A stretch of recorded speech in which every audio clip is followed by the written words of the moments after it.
Right, look, I'm not normally one for giving into peer pressure, but let's fucking do this again. Yeah. Hello, everyone. It's Matt, Ringo, formerly Ringo8781 Gaming. I need to change that. It's been like 2 years, I think, since I actually did any sort of content. I'm now Ringo FM. And I've still played the game.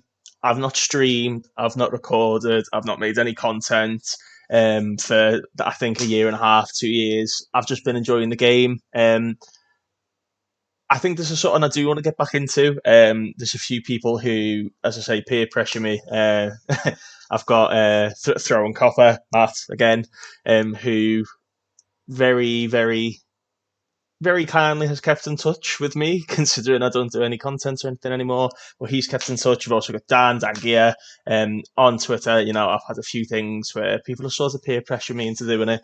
And I just never really had any content ideas, to be honest with you. But I've seen like so many people blow up, like Zims Muller, and people like that have just blown up recently. Obviously Jack as well, who works over at Sports Interactive. So I thought, you know what? Okay, let's get into it. I'm going to do things the way I like doing it, though. And I'm not just going to do sort of like an average save. I wanted to do something a little bit different. So the idea that I've had here and the idea that I want to do here is I'm going to take a team I've never managed in Spain. Never, ever, on any FM. Never.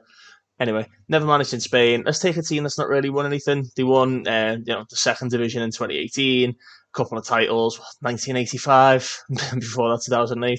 So let's take a team uh, in Madrid. I thought, that's going to be the overall aim is to take over Atleti and Real Madrid. But I've seen a lot of stuff about like how people are doing the recruitment. People using Moneyball, and that's something I use quite often. And people are using this, and people are using that.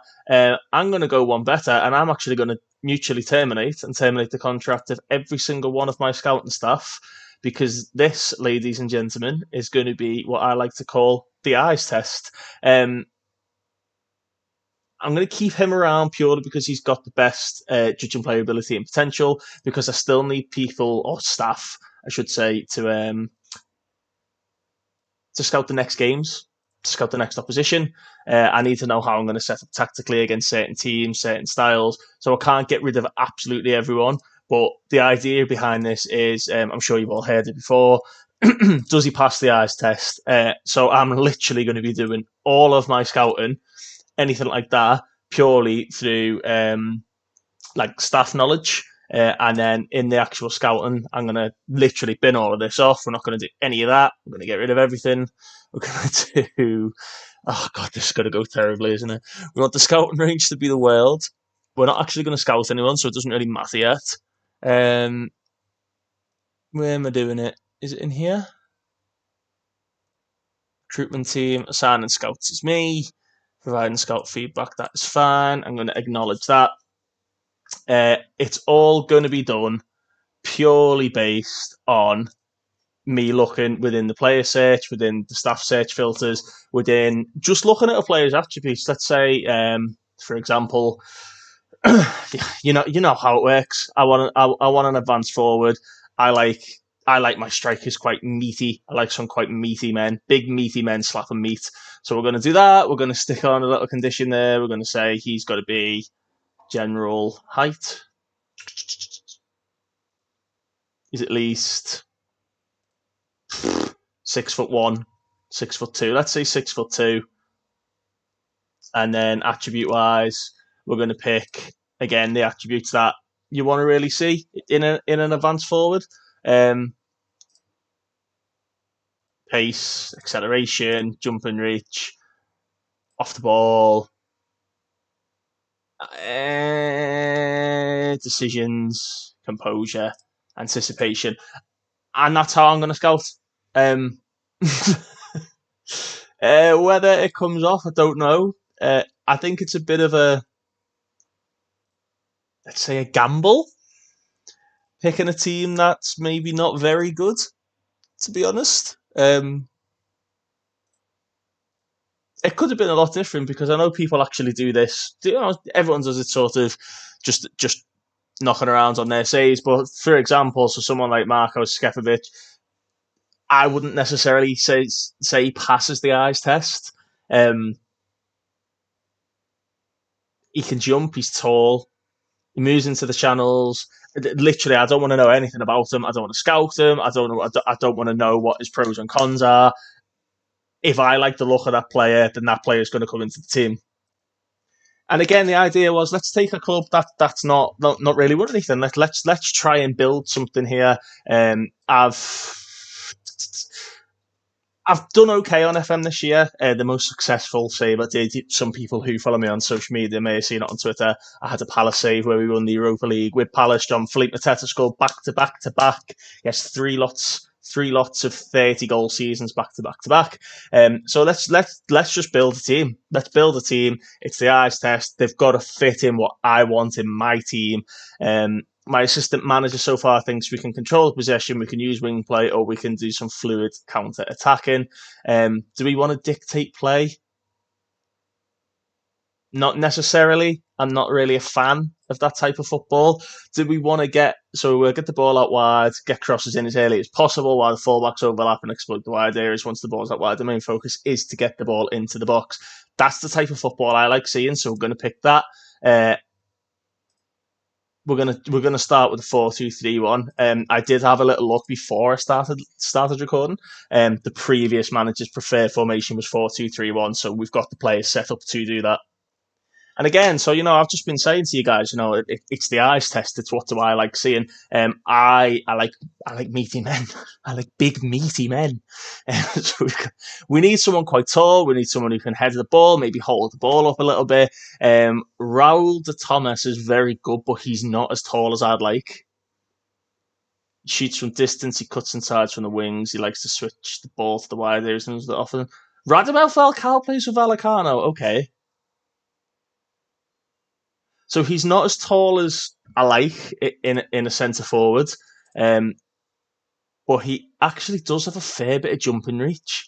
And if he was to play as like a target forward or even a deep lying forward, he's got really good vision, really good passing, good heading, good finishing. He doesn't need to be quick in that. So I actually think square pegs, round holes. We're going to start with Radamel Falcao, and that's just how we do it. Raul de Thomas, like I actually do really like the look of Raul de Thomas. I can see that he can play behind the striker. It's just whether that is a position that he's all that good at. So again, this is what I'm talking about, the eyes test. So dribbling 14. I'd say in La Liga 14 is probably considered quite high. And then the elite levels of 15, 16, 17 and above. Let's just say quite high. So dribbling's 14, his first touch is 14, long shots 15. His passing leaves a bit to be desired, but that doesn't mean he likes to switch the ball to the wide areas. We're trying to get the ball to the flanks to cross it in, but he can also be somebody who gets into the box. I think he'd be perfect at attacking midfield. Again, not the quickest. We're not going to try and sprint through teams, but it is what it is. Is there anyone else who can really play like attacking midfield? My assistant manager seems to think Oscar Trejo. Now that is an absolute FM blast from the past, isn't it? Yeah, I want him a bit deeper. I don't want him there. And then you got someone like Kike. He's quite big.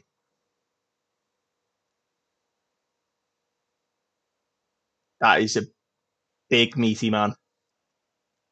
Randy and Tech is a big meaty boy.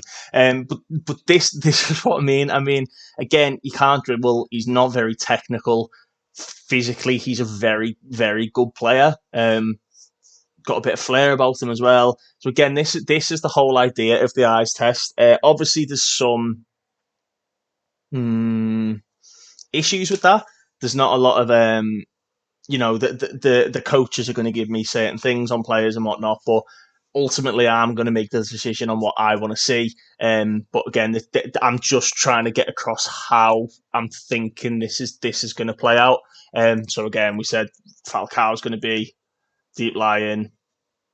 Don't want him to fashion chances for himself because, again, on the eyes test, he's not a very good dribbler, but he is a good finisher, first touch pass and whatnot. So we'll have Raul de Thomas trying to get into the box, and that's the idea we're trying to do. I hope this takes off. This is a very, very quick video as an introduction. I've got some more time tomorrow, more time over the weekend. I'm going to try and upload at least twice a week to try and get back into it. But if you have watched the video, thank you very much. Please show the support to the channel. Please like, please subscribe, click the bell notification. I am going to try and take some steps into editing because I know just the raw footage isn't the best. I am trying, leave me to it. As I say, when I was into it last time, I was looking at expanding the setup, but I didn't really have the finances to do so. And as you can see, I'm not upstairs anymore. I'm actually downstairs because I've been working downstairs, and I can do this, and I can stand up, and I can stand, and you can see my nice Ella t-shirt, but I can stand up, and I can have a standing desk. So we'll see how it goes. But for now, thank you very much for watching. That was just a quick introduction episode to Rayo Vallecano, the eyes test, as I'm going to call it. And I'll see you all next time. Thank you very much and take care.